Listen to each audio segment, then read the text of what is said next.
Hello kabayan, magandang araw sa inyo lahat. So ito, magbibigay ako ng mga sample or mga tawag dito, konting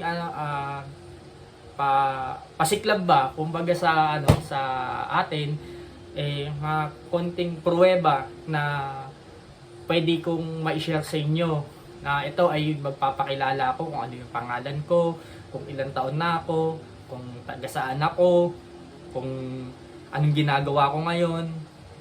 So, sasabihin ko to in Arabic words. So, iimpisahan ko na.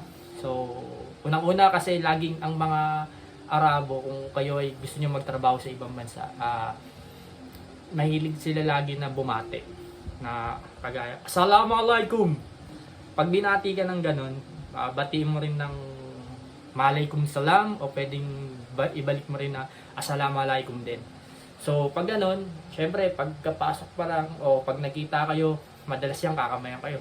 Hamad. Pag sinabing Ahmad kasi, parang sa salita kasi natin dito yun sa atin, is parang kuya, or pogi, or boy.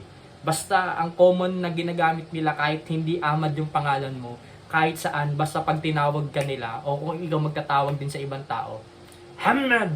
Kailangan ganun, Ahmad o Ahmad. Kasi yung salita kasi Ahmad, kasi yung mga, pag nagsasalita kasi yung mga Arabo, usually talaga yung parang malaki yung boses nila, no? Parang lagi silang galit, pero hindi sila galit. Tapos, mukha lang mataas ang tono nila, mukha lang silang parang agresibo o galit kasi dahil sa figure ng mukha nila, matangos kasi yung ilong nila, makapalang kilay. So, parang pag tinignan mo, parang nakakatakot, plus kombinasyon pa ng nakakatakot na tunog ng boses. Kaya pag nagsalita, Hamad, Eshtalam, Esabi, Wushtibi, Eshlon, yung parang mga ganun. So, ayun, sample lang yun. So, ito, simulan ko na yung mga basic na salita sa kung paano ko magpapakilala in Arabic.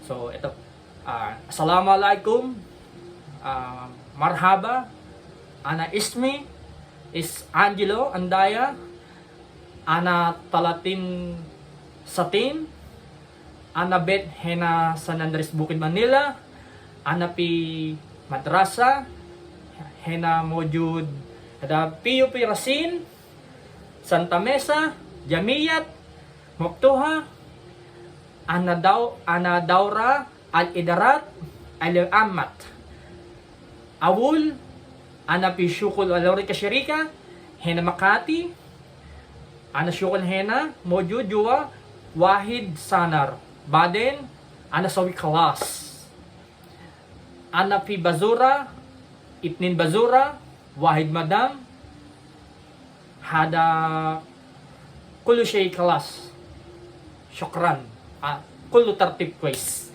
So, ayun, ang sinabi ko lang naman, ako si Angelo Andaya, ako ay 30 years old, ang bahay ko ay sa San Andres Bukid, Manila.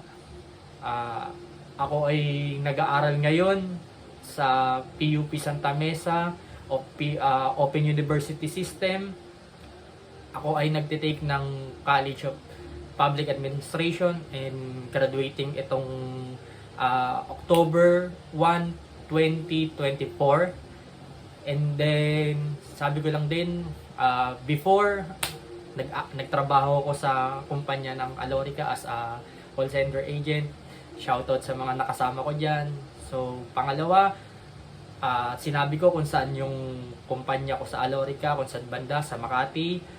At saka next, sinabi ko may dalawa akong anak. Tapos, may isang asawa. Tapos, ayun lang, lahat. Kalas, pag sinabi kong kalas, finish yun eh. Yun, syukran, thank you.